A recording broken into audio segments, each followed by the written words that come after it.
Hey guys, how's it going? It's Target here. Welcome back to another episode of the Edmonton Oilers Be a GM. Through 2 months of play, we did the short review before we left off the last episode, so that means that it's in time for the full review through Stat Central. So we'll do team standings first. We currently sit 6th in the league, which is not bad at all. Only 4 points off the top spot, the Tampa Bay Lightning, and we played the same number of games. So we're not far off in that sense. Goals per game, we're actually second only to Chicago, so our offense is on fire. Our goals against per game, though, at 14 is something to be desired. I mean, if we want to be in that top echelon, which is Chicago, we need to be around the 2 goals per game against mark. All right, that's the max. Our power play, we sit 3rd in the league. We're clicking on that. That's probably the reason why our goals for per game are so high. And our penalty kill at 83.9 is really solid. So our special teams don't need to be addressed. Our offense doesn't need to be addressed. What needs to be addressed right now is our goaltending. It actually seems to be the weakest part of our team, which is surprising considering we made a huge upgrade in net from Scrivens up to Gibson. A full 3 overall. All right, let's take a look at points. You got David Perron at 32, who's way above a point per game. He's on fire right now. Will it last? We'll find out, all right? Taylor Hall, 26 points. He's over a point per game as well. Eberle, almost there. Nugent Hopkins, almost there as well. So that top line is all at a point per game. And then Perron, who's just way above it right now. He's on fire. Don't expect it to last. But, I mean, I'm excited about him. I'm excited about him a lot. Yakupov, he's only 2 points off a point per game. And he's at 13 goals as well. These guys are all in the talks for goals for the team. Unbelievable. Darren Helm, he's at 23 points as well. He's close to a point per game.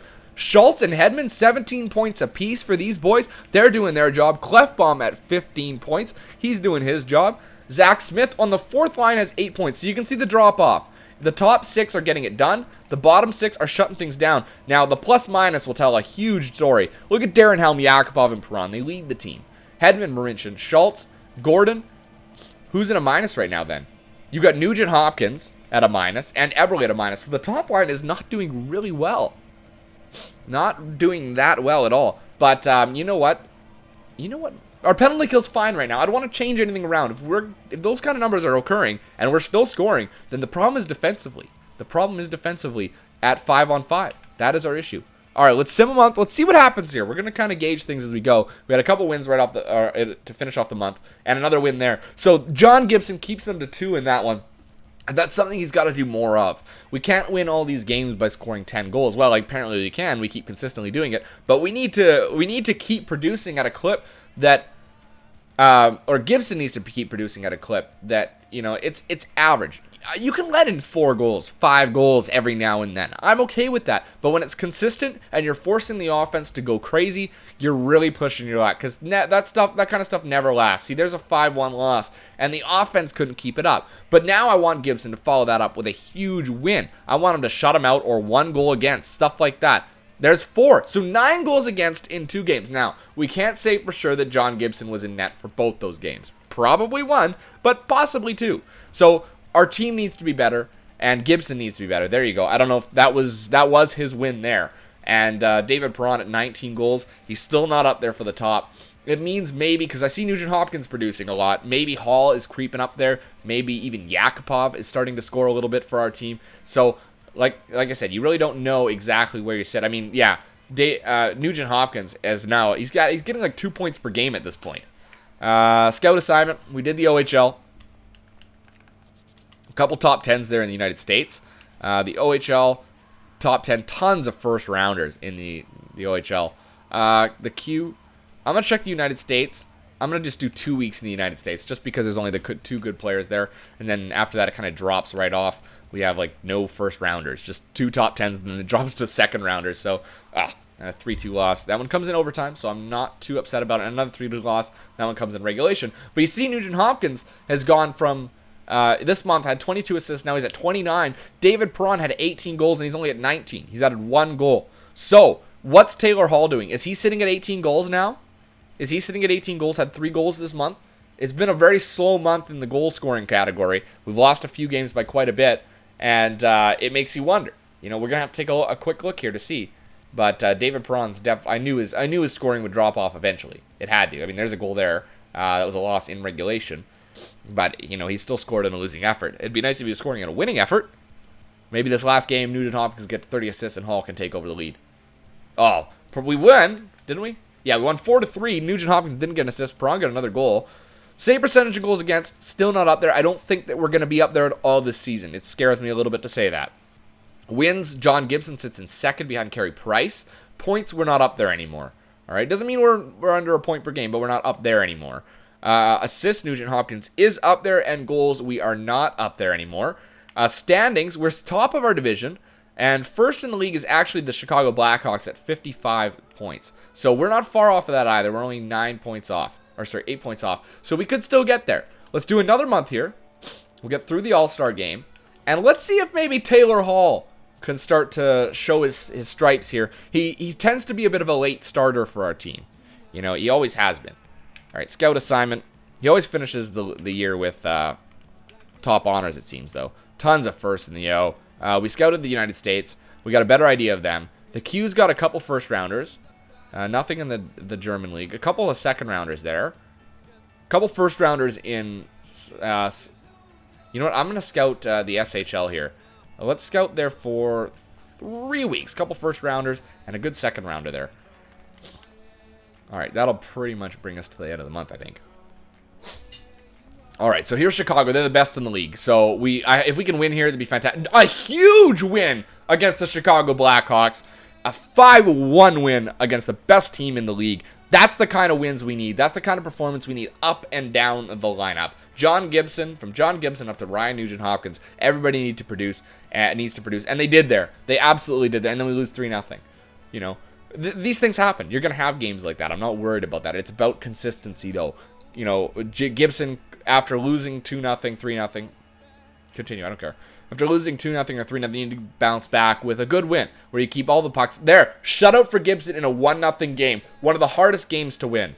No, we don't want Olli Jokinen. Carter Hutton. No, I don't need you. You're a minor starter. That's too many goalies. Too many goalies in the system. If you have potential, maybe. But, I mean, those are free players. Why not, right? So some goal scoring drop off here for the Oilers. At the end of this month, we're definitely we'll do a review to see what we're at in that, because we're at 3.44. I bet you we're barely above 3 at this point. I bet you we're barely above 3. And look, Nathan McKinnon's got 25 goals. Duchesne at 26 assists or something like that. But we beat him. That's the most important part. Come on, Taylor Hall. Start scoring, buddy. He's not up there at all right now. We're winning, but Taylor Hall isn't scoring. It's remarkable that guy, with the kind of shooting he has, that he is not scoring.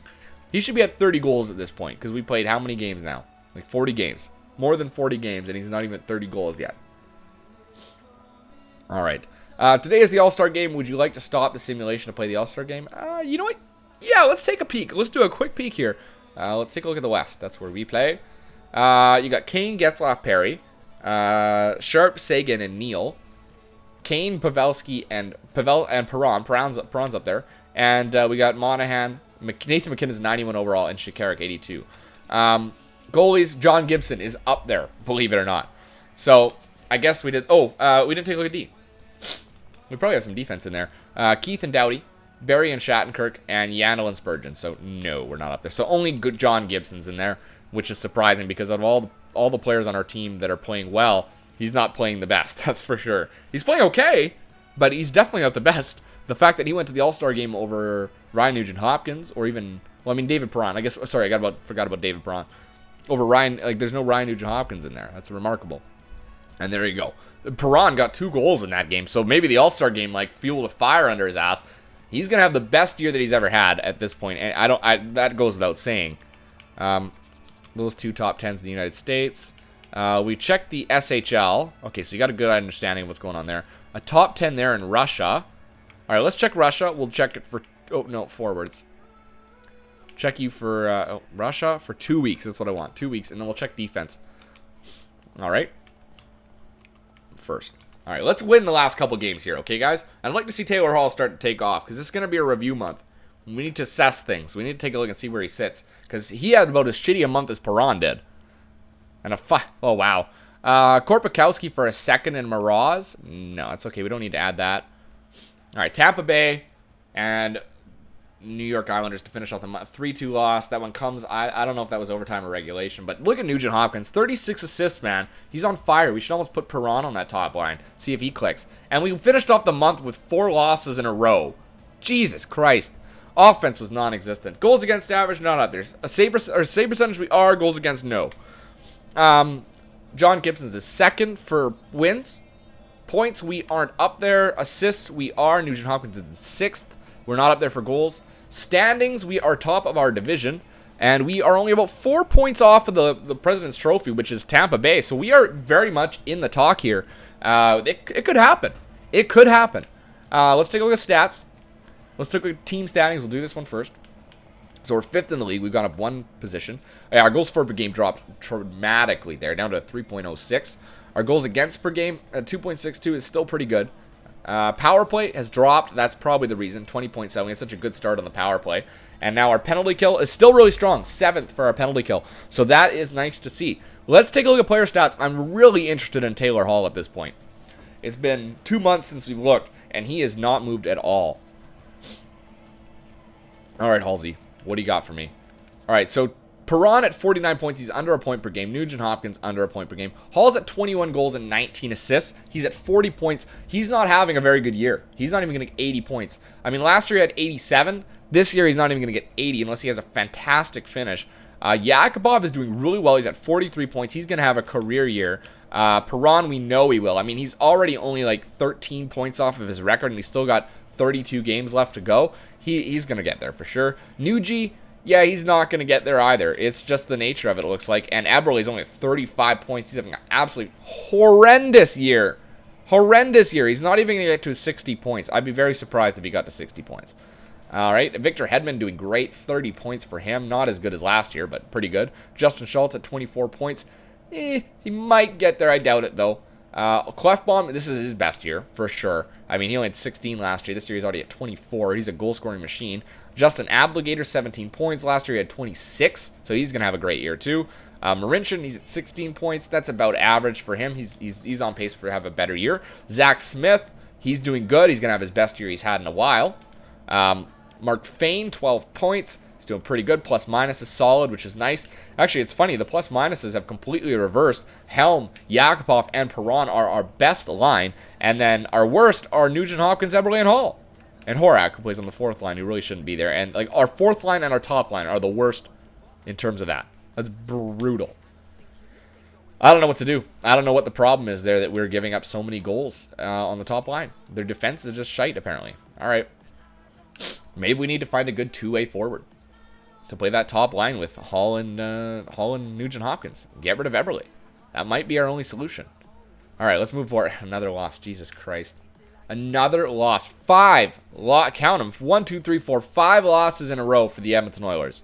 They need to find a way to bounce back if they want to stay on top here. Montreal's up next. There you go. A 6-2 win. And did Perron score? Yeah, I think he did get a goal there. I don't know if he was at 25 or 26. I can't remember anymore. Done that scouting trip to Russia. We were scouting forwards in Russia. All right, so we got a better idea. Top 10 and a couple second rounders. Okay, so let's go to... You got a couple top 10s we haven't scouted in the WHL, so let's scout there for a month. All right? Come on, guys. We need to have a great month here. This is the last month before the trade deadline, and it'll be a point in time where I get to ask you guys, like, what are we going to do?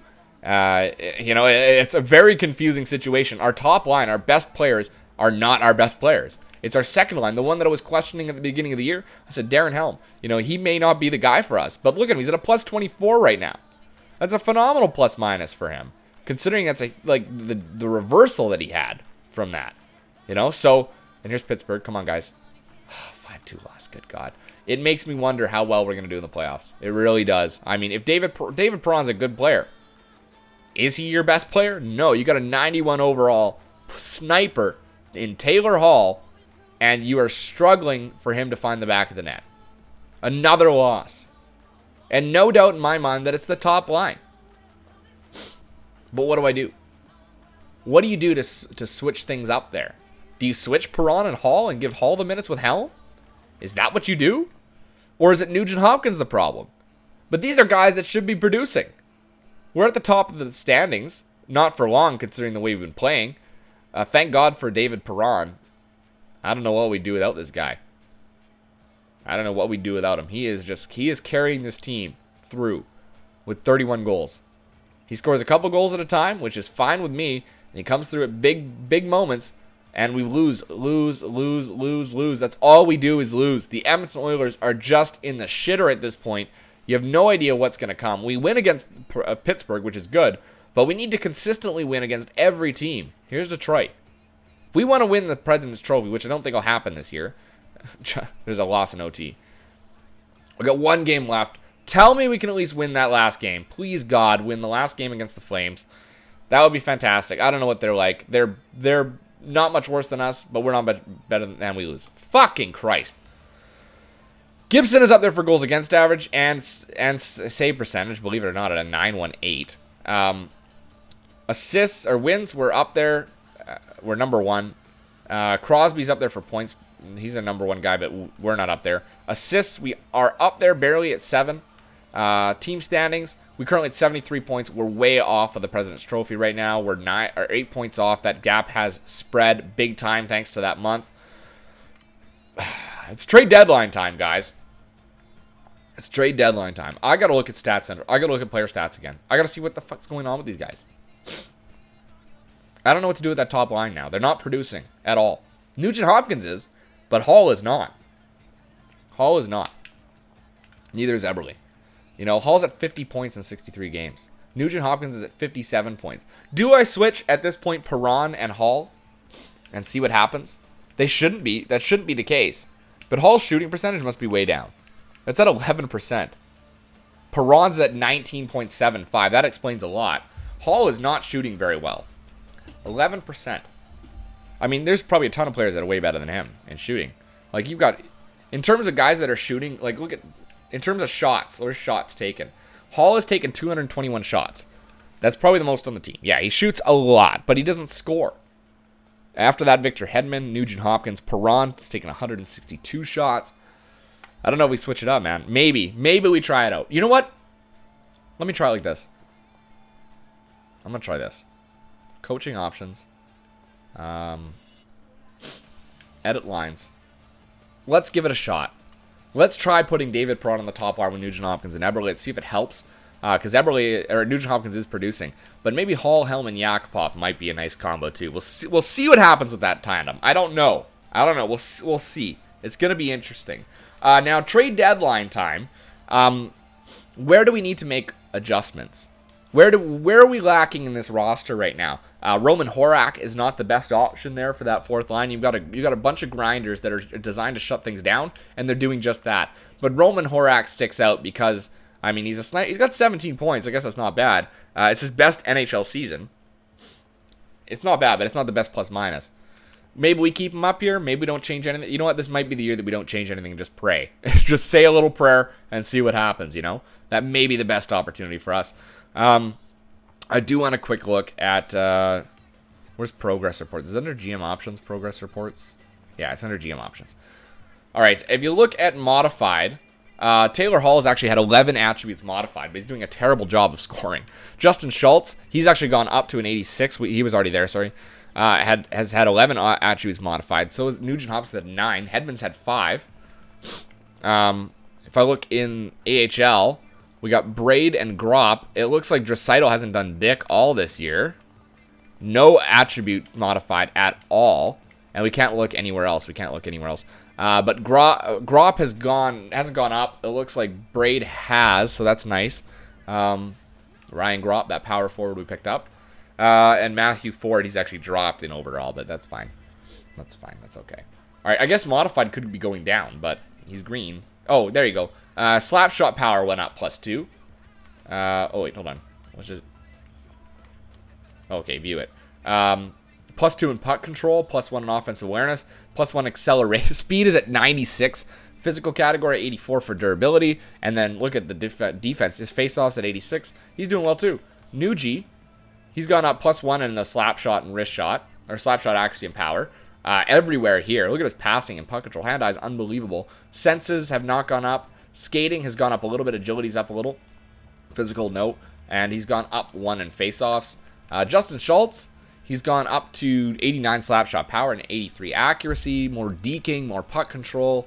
His senses are still pretty high. I mean, look at that offense awareness, 87, 95 discipline. The guy doesn't take any penalties. 91 acceleration and agility, 90 speed. Physical category, 87 durability.